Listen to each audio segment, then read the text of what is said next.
Hello বন্ধুরা, ম্যাট্রিক্সে তোমাদের স্বাগতম। A merchant sells an item at 20% discount.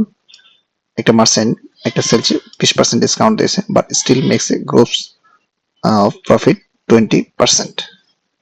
সেখান থেকে গ্রোস করেছে 20% প্রফিট করেছে। What percent of the cost would the gross profit on the item have been if it had been sold without the discount? মানে বলেছে যে একটা merchant তার লিখিত মূল্যের উপর 20% ডিসকাউন্ট দিয়েছে, তারপর তার ক্রয় মূল্যের উপর 20% লাভ হয়েছে। তার আমরা ক্রয় মূল্য ধরে নিলাম 100, তার লিখিত মূল্য বিক্রয় মূল্য হয়েছে 120 টাকা। তাহলে 120 টাকা, তাহলে সে লিখে রেখেছিল আরো 20% বেশি, বিকজ সেল প্রাইসের উপর 20% ডিসকাউন্ট দিয়েছিল।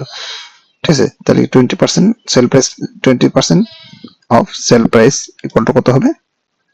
120। তাহলে এসপি সমান কত হবে? 150।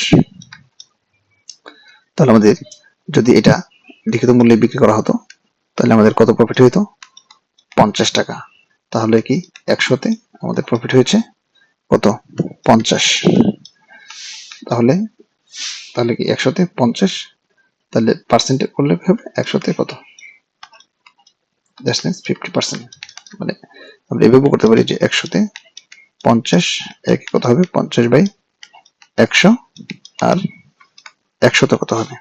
This is the 50%. This is the answer. Okay, best of luck. Subscribe the channel and hit the bell icon to get the notification first.